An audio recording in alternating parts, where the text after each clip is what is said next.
President Donald Trump urged Saudi Arabia and OPEC to lower the cost of crude oil. Now, his comments came after he spoke to the Saudi Crown Prince Mohammed bin Salman earlier on Wednesday. In a call between the two, bin Salman pledged to invest as much as $600 billion in the U.S. over the next 4 years, which Trump said he would be asking authorities in Riyadh to raise to about $1 trillion. The American president's appearance via video link at the World Economic Forum marked his first address to a global audience, especially of business leaders, since his inauguration early in the week. The price of crude oil fell following Mr. Trump's comments.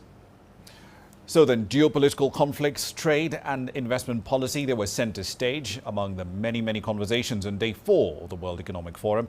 CGTN's Jianhua Li joins us now to bring us up to speed with developments on the day. So, Mr. Trump spoke at Davos roughly 2 hours ago after some sessions where his aggressive tariff policies were criticized as being of a sort of return to the kind of trade barriers we had in the 1930s. Walk us through the highlight of his speech and the reactions you saw to it.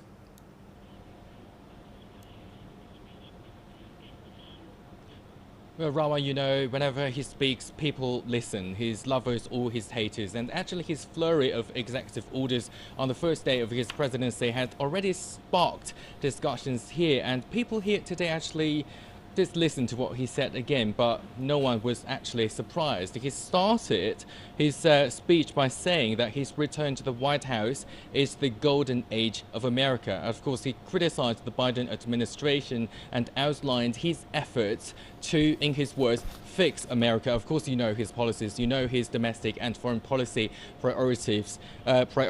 He said he would reduce inflation, deregulate, increase oil and gas production, and secure the southern border and make the U.S. a manufacturing superpower. I think what is new, Rama, is he has promised to lower tax rate to 15% for all products made in the United States. That is tied to his objective of making the United States a manufacturing superpower. In terms of international relations, he talked about the Russia-Ukraine conflict, the war there, and he said he would like to meet Putin to discuss about ending the conflict at this point. He also talks about international trade by singling out the European Union, Mexico, Canada and China, saying that these countries and regions have been taking advantage of the United States. And he said that was just ridiculous. When it comes to China-US relations, he said he would like to have a fair relationship with China and wanted to use the country's help to resolve the Ukraine crisis. Back to you, Rama.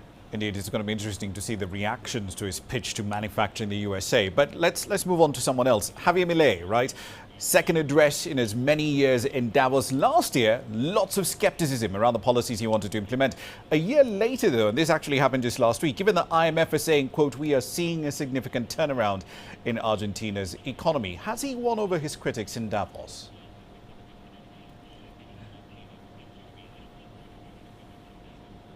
Well, Rama, if you think Donald Trump's rhetoric is fiery, you need to hear what Milei said today. His gist today in this morning was the West is in danger. He didn't pull back his attack on wokeism. He said it is a cancer, in his words, that we need to get rid of. He said it is affecting the social fabric of the Western countries, including governments, non-governmental organizations, universities and the media. He also launched attacks extensively on feminism, environmentalism and equity. He said in his speech he hoped to make the West great again. That sounds familiar, doesn't it? So it sounds so familiar to Donald Trump's Make America Great Again.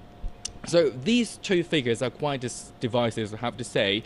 And, you know, Milei has brought down inflation to about 3%, you mentioned just now. And also the government has reported budget surplus since 2009. But what is interesting today, Rama, I don't know if it is a coincidence or not, a report was released by the World Economic Forum saying that fragmentation in the worst scenario could decrease the global GDP by about 5%. Maybe that is a gentle reminder from his critics.